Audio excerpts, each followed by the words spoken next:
Basically, when we talk about Shaheen Bagh and the journey of it, the organic one, from a protest to a movement. So there are three elements that should be discreetly looked into. So we should look into Shaheen Bagh as an event, its journey, the journey, the organic one, from where it grew from a very small ghetto, from from an obscure location at one corner of the capital to a national-wide, to the worldwide sensation. The other thing should be discussing Shaheen Bagh as an idea about resistance against a state which has got all might, which was coming up with all its nefarious plot to demean and harm a particular community. The third question is that why we should remember Shaheen Bagh. It's almost more than 2 years of whole movement. Why is there that we should have a fight against our volatile memory, that Shaheen Bagh does not disappear from the popular talk and all. So when we talk about Shaheen Bagh as an event, I really remember the 15th of December, when me, Shajil, we were addressing people there at Shaheen Bagh. There was a small blockade of the road 13A, which connects Delhi to Noida. It's one of the major roads connecting Delhi to UP. And we were persuaded by the local politician that this is not the time to block the road, and then we can move ahead and we can go to the house of the Amit Shah, the Home Minister, and we can mark our protest there.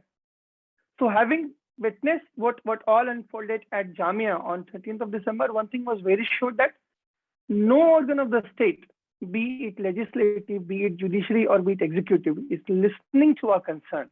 And when we are at the road, having a peaceful march towards the parliament, that letting the parliament know that we're not happy with the contentious Citizenship Amendment Act, we were lathi charged, we were a stun grenade, and we were treated as if we were some hardcore criminals. So this betrayal by the state was very, troubling us, and every one of us was feeling suffocated. So when we were there at back to our houses on December 13th, the one question was in our mind, in the mind of everyone, that if the judiciary is not listening to us, they just had the Babri judgment, where in the entirety of the masjid property was handed over to the Hindutva group. The legislature is not listening to us because they enacted a very contentious Islamophobic act, which was CAA. The executive was not listening to us because Muslims are being lynched every day, every single day. 370 was abrogated. Entire of the Kashmir was like a prison. 7 million of the people were there in the prison. And there were reports that the executive of the day, they were killing Muslims indiscriminately. So we have been betrayed by all the organs of the state. So in total, we were betrayed by the state. And then when we march peacefully towards the parliament to raise our concern, the state does not let us do that. So there was a question of existence. There was a big question that what to do next. And under all the darkness, the only light I saw was at the site at Shaheen Bagh on December 15th, when we addressed people. We said कि नहीं, हम अब यहाँ से नहीं हटेंगे. If you are not listening to us, if you are not letting us register our grievances peacefully, if you are not letting us do at your place, we will occupy this road. We'll sit here indefinitely. We won't budge, and we would let you listen. So that with that spirit, Shaheen Bagh started. And on 16th of December, 17th of December, there were two parallel anti-CA protests happening. One at Jamia and the second at Shaheen Bagh. So at that time, Shaheen Bagh was not known to everyone, because everyone who would come, they would come to Jamia. It was very, very difficult to even get those speakers from Jamia to Shaheen Bagh to speak at this platform. So remember, a very obscure ghetto in one corner of the capital, Shaheen Bagh, and even no one was knowing the name. So one of the challenges, one of the tasks was to let people know that, look, something is happening at Shaheen Bagh. So me, Shajil, and people from Jamia and people from JNU and IIT Delhi, our friends, so we will come down every night and we would write what all happened at Shaheen Bagh, just like we would do at our high school homework, like what all happened with us today. And we would shoot this mail to every journalist we know in our circle, internationally, Indian, in domestically also. So that happened for another week. At night, me and Sharjil and other people, we would record our video from the stage at Shaheen Bagh, right? So we have seen it progressing. So as an event, when people portray Shaheen Bagh as that, it became a celebration of nationalism. It became a platform where constitution was being safeguarded. It became a platform where every color, creed, everything came. I don't agree to that. Shaheen Bagh was a place of resistance. Shaheen Bagh happened because no one was listening to us. It was not a gala event. It was not something which was so happening cheerful. No, we were being lynched. We were being murdered. We were being demeaned. And the Shaheen Bagh was not in entirety about the CAA, as people have this misconception with them. Shaheen Bagh was also about the abrogation of 370 in Kashmir. Shaheen Bagh was also about the Supreme Court. Shaheen Bagh was also about the triple talaq, Shaheen Bagh bill. Shaheen Bagh was also about numerous cases of lynching. I won't say it's a mob lynching. It's a daylight murder by the Hindutva goons. Shaheen Bagh was also about demeaning. Shaheen Bagh was also about those Muslim youths who have been, kidnapped by the state, kept in the prison for 10, 12, 13 years. And then after that long, after a decade, you leave someone, you set him free, and then say, we are sorry, we made a mistake. So Shaheen Bagh was against everything that Muslims have been systematically facing in the country. So CAA was one trigger point. CAA was the tip of the iceberg. But CAA was not entirely in the all about Shaheen Bagh. So Shaheen Bagh was about resisting a government which thinks that they have got every machinery at place, and with that machinery, they can oppress a community. So look at the progress after the elections in May 2019. From May 2019 to December 2019, this is 7 months, right? So look at the arrogance of the machinery of the state in 7 months. The Prime Minister, the Home Minister, every minister, the ranks of the RSS and Hindutva goons openly spewing venom against Muslims. So when Article 370 was abrogated, they were cheering that we would be able to buy lands in Kashmir and marry the women there. So what we see as Sunni Deal and Bully Deal now, they were doing it earlier as well. So Shaheen Bagh was against this all big plot.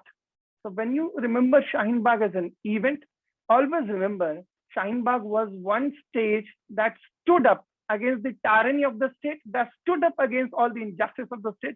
So it was not a celebration of nationalism, right? So it does not matter with what flying colors, with how many numbers of flag you have. The intention of the state is very clear. So the way they have a clear agenda in the CAA, the state is having the clear agenda of biasness against Muslims, of demonizing Muslims, of like troubling Muslims with whatever capacity they can have. The second thing is, that is more importantly, Shaheen Bagh is an idea. Remember, and I think there is a small group of people, men, women, students. This is a small group of people who never have a prior experience of having a protest at the street, not been backed by any popular religious, political, or social group, right? These bunch of people, they had the commitments with them, and they had the vision that, look, if there is nothing with us, and every machinery of the state is acting against us, and there is no big organization to support us, even then we can start something in whatever our limited capacity is. So that idea that a people can organize themselves in a most peaceful way, and then a protest can born out of it, and that was the Shaheen Bagh thing, right?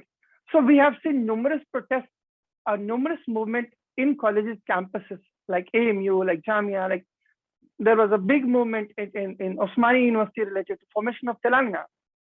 So there is a difference between having a big movement at universities. So everyone is a student there.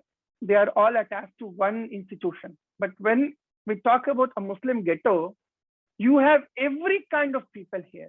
You have got officials here, you have got shopkeepers here, you have got literate and illiterate here, you have got women who are not very used to of getting out of their houses. So even in that, complex combination, and a place rose up, and that was Shaheen Bagh. So Shaheen Bagh was an idea. It was not related to a space. So though Shaheen Bagh is not there, but Shaheen Bagh was not about a place in one corner of the Delhi. Shaheen Bagh is more of a place. Shaheen Bagh is about an idea. An idea always lives. The idea that with whatever might a state comes up, the justice with whatever tools they try to oppress, Shaheen Bagh is not going to budge. People are not going to budge, and people are going to fight against the plot of the state, right? The third thing, and that is another important domain, is why we should remember Shaheen Bagh. So Shaheen Bagh should be remembered, like, even if there is a complete darkness, there is always a ray of hope. So we had that ray of hope on December 15th. We had that ray of hope when we were managing every microphase of the Shaheen Bagh protest. I remember Monday used to be the most happening day for us, because we knew that if police has not, come on Sunday, they are not going to trouble us on Monday. So Monday, Tuesday, Wednesday, they were the normal days, and Thursday, they were the normal days. Friday, we were very happy because a lot of the people would come on Friday. So we were like, okay, Friday had. The most troubling night would be Sunday. So every Sunday night, me and Shanjil would sleep at the front at Shaheen Bagh, there at the road. And we were very much sure that police will have a crackdown, because Monday, the offices are open and police were under pressure, so they might come. So we have got a lot of volunteers there just to see कि street light to nahi band kar rahe hain. And because there were fair chances that police will have a crackdown. So I have lived that moment in entirety of the Shaheen Bagh. So look at the idea of it, look at the crux of it. Shaheen Bagh as a nucleus of resistance always lives. And over the time, Shaheen Bagh become a crucible. Like from after the Shaheen Bagh whole stage was dismantled, 2 years have passed.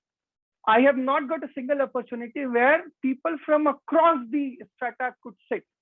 So we have got a group of people listening to things. They have got access to digital education. They got access to English. They can understand English, right? They have got certain status. But imagine a place where you have a research scholar from Jamia, JNU, DU, IIT Delhi. You have shopkeepers coming up. You have got, the clergy from the local masjid coming up. You have women from the local households coming up, and all sitting around the bonfire, discussing the idea of India, discussing the idea of resistance. So that platform was nowhere there, right?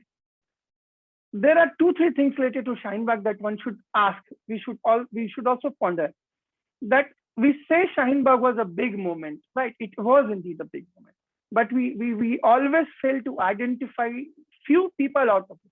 We would complain that Muslims don't have leadership with them. There is a great lacuna of leadership in India. Like there is a gray area. We don't have Muslim leadership. And one question we should ask to ourselves: why are we unable to identify few leaders from that moment? Like it took almost after the arrest of Shajil Imam, after almost a month after his incarceration, people started talking about him. So if there is any movement, and that movement is not led by Savarna Hindu, you will not have any names. And that is a deliberate attempt to delegitimize these people who are leading it. There is a big plot. So I look at this panel here. We all are Muslims raising our concern. But 2 years down the line, whenever we were called to discuss something about Shaheen Bagh, so there was a necessary element of a non-Muslim coming up. So people would say कि non-Muslim नहीं रहेगा तो legitimacy नहीं रहेगी. These were the words of few of the prominent media outlets in the country. So now we have moved from that shadow. So this is a high time we should talk about कि क्यों Shaheen Bagh from such a big moment, we could not get names out of it. We could not get names of the leader who were there at the front entirety of the day, who created it, who stitched the intricate details of it. So there's a big Savarna plot. So until a Muslim is troubled by the state, you will not hear his name. So you can have a leaders like Chandrasekhar coming up from the like Shabirpur Khan. You have other Hindu leaders coming up from small minuscule events. But when Muslims are there visibly leading a movement, there is a Savarna liberal plot of delegitimizing the individuality.